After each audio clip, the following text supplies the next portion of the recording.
Olivia, what does it feel like to be part of the MCU, and what was it about the character of Sonia that attracted you to the role? Being part of the MCU for me is a dream come true. I've been asking to be part of it for quite a while.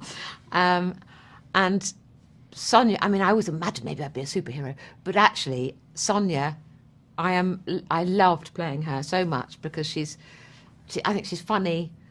I find it hilarious that she goes to a torture scene with a rather chic coat, a little handbag, and is clearly loving her job. And I love the fact that she and Fury are friends, share a history, have each other's back, sort of take the piss out of each other. It's such an enjoyable relationship that we have. And I think somewhere down the line, Sonya should either get bitten by some insect or thrown into a machine somewhere that when she comes out of it, she has the power of invisibility. Oh, Samuel, wouldn't that be wonderful? Yes, that would be That'd amazing. Awesome. Yeah. Yes, please. Yeah, work on that. And she'd get longer legs as well. Get longer legs too. Make her taller. Yeah. Yes.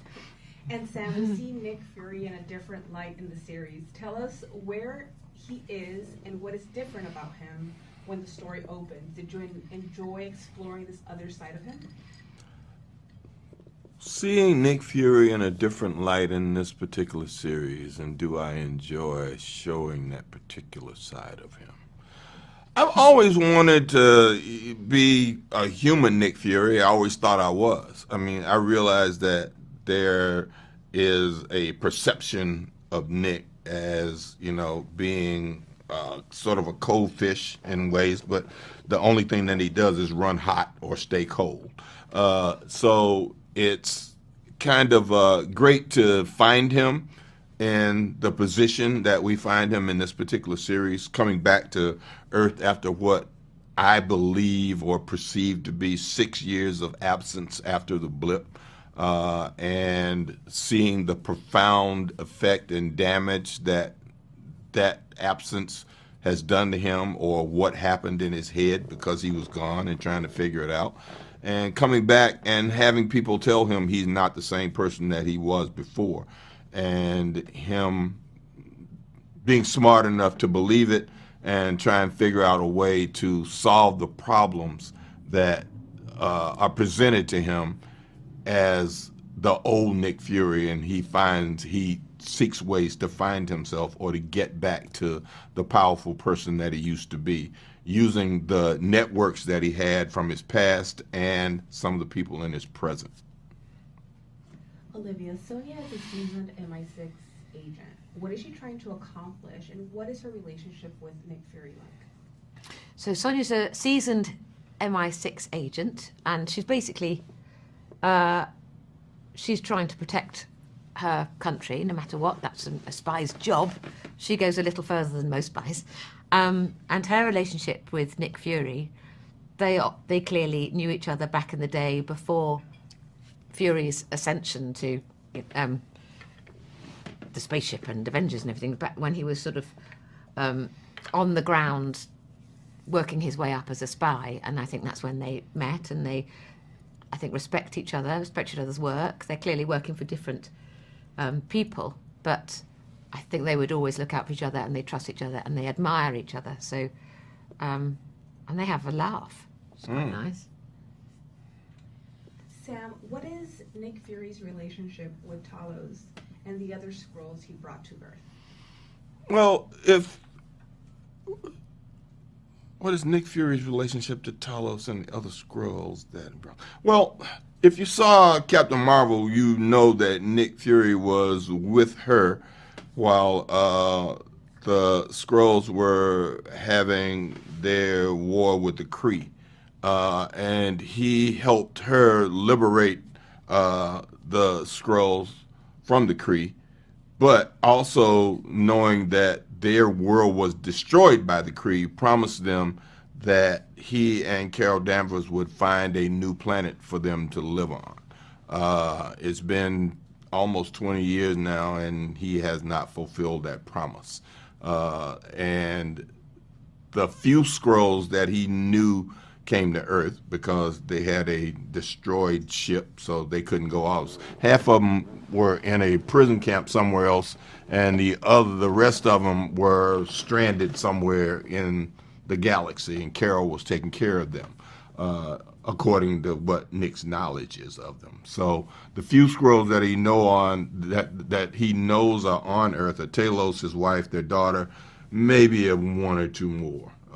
So it's a shock for him to find out that all these Skrulls are on Earth, and that Talos snuck them in, and he's a bit perturbed by that idea and knows that if the general populace of the world found that out, that would be an issue. So that's where he is right now with them. All right, so this one's going to be for the both of you. Tell us what you each enjoyed the most about working with one another. Olivia, go. What I enjoyed most about working with Sam, that's very hard to answer as a one. There wasn't like one thing. I enjoyed the process of being on camera together, the acting together, but I love talking to Sam offset. I loved watching you interact with the whole crew, with your team. The whole thing has been everything I'd hoped for. Like one of the loveliest men working, and I'm so honoured to have been part of it. Oh my God. You made us both cry. Working with Olivia Colman. You better be nice now. Is that? It's, first of all, it's not work. It's, a joy and pleasure to share the artistic space in that way, from using words that other people have written to express our relationship on the inside of a story that feels like something that's genuine and not forced. That's very, very, very, very precious to have when you're doing work, to make it seem like not work. The joy of seeing her come in the room and light it up, because that's what she does. The room just gets kind of brighter when she shows up, and everybody's like, "Oh, Olivia's here. This is gonna be such an easy day," because she makes it easy and she makes it joyous, and you feel like you've done something special when you finish working with her, no matter what that is. Right now, even in something as trivial as what people think is a Marvel story. She does have, a wonderful life that, I'm always inquiring about and asking about, and I love hearing her talk about her kids and her husband. I think that, one of the wonderful things about being able to be in this business is you meet people that you genuinely know leave their mark on the world in a positive way, and that's what she does and is doing and has done. The world's a better place because she's in it. Oh my God, especially Sam. mine. Oh, you. I feel like that keep the theme. Now I'm going to cry. All right, this is another one for both of you. Ali Selim directed all 6 episodes of Secret Invasion. What is his style and what does he bring to the project? Olivia, we'll start with you again. See, Ali, who directed all 6 episodes, which is not common on a project like this. It's often 2 or 3 or sometimes 4 different directors. Yeah. And so, hats off to him for taking on all of us and all of that. He was always so calm, so gentle. Nothing was too much trouble. And I would have, I was going to say my hair would have fallen out trying to do it, and he's not a man with a lot of hair. maybe that was us that did it to him. But he was the gentlest, sweetest, most intelligent, emotionally available, wonderful man. There was no shouting. Everybody respected him. He really knew what he was doing. He was on it. I just loved the ability when things were being set up around us. He could come over and have a chat, and he had amazing life experiences, and you sort of forgot that he was carrying the weight of all of this because he was so gentle and calm at all times. Yeah. A genuinely lovely human being, and I'm very pleased to have met him. I'm very impressed with what he did, and I loved being directed by him. I was Ali as director. I always think a director is very smart that kind of leaves me alone. Yeah. It's they hire us for a reason, and there are some people that come onto a movie set that I generally tell directors. I always tell them all the time when we have one of our first conversations. I've already seen this movie, and they go, "Oh, what do you think?" I said, "Well, in my head, I've seen the movie. I know what I'm doing from page 1 to page 151, and if you let me do it, I think you'll be okay." And he did. I commend him for that, because there were difficult days, and not necessarily days that I was difficult with him, but there were difficult, the situations were strange, or the things that were happening around the set, and we were doing this right after COVID, so there were a lot of protocols and things going on. So it's not your general movie set. And he found a way to remain calm and a steady hand on the rudder of that ship that I don't think a lot of people would have been able to do. Yeah. And he allowed the production to blossom in all the ways that it had to blossom. And sometimes when the flower was up and it was sitting in the water, some days you come back and the petals would be curled up or falling off, and you'd look and go, okay, what are we going to do? And he was fine. It's going to be fine. And he would prune those things off. And they would, put some fertilizer in the water, and it would get healthy again. And we would go away, and they would call us back and go, the flower's not so well right now. Could you come back? And he never, assigned blame to anyone. He took responsibility for everything that was happening around there because he was the captain of that ship. And he was a good captain. Yeah. In calm and stormy waters. Yes. Yeah. You're a poet. There were great practical sets and several interesting locations. What was your favorite set location and why, Olivia? My favourite set, I think my favourite set on this, I think was the first set that you meet Sonia on, partly because it was in Hatfield House, which is a beautiful building, and I do love old buildings.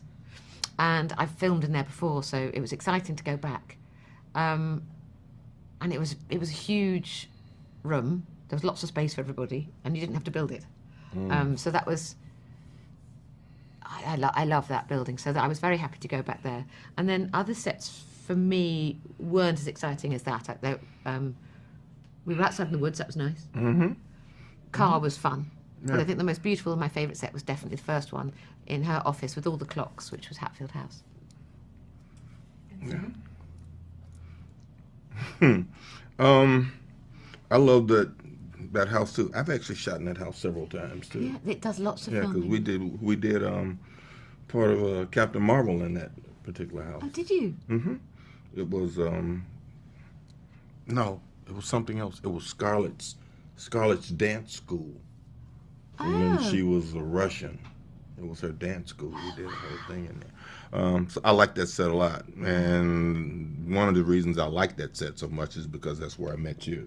So that will always have, that whole special thing. It's like the first thing I ever did with you was there, because this is not the last thing we're going to do together for sure. I hope not. And I liked my house. The house they created for me, or the house that they got that was that set. I liked that house. It was a nice house that felt like, Charlene and I had lived in it. It felt like a lived-in space. Nick wasn't there very much, according to the lore of the script. I think what viewers can expect when they watch Secret Invasion is throw away what you expect to expect, because it is a Marvel Universe piece, but this is different. This is, I think, inviting a whole new load of fans in, because there's a lot of old school espionage, spy thriller stuff, which is, is a very Third Man and all sorts of Truth be told, yeah. viewers can expect to see the best damn acting they've ever seen done in the Marvel Universe by this group of people that are on this poster and everybody else who has a particular part in this series that passes through it in any way or any capacity because the bar was set very high. Yeah.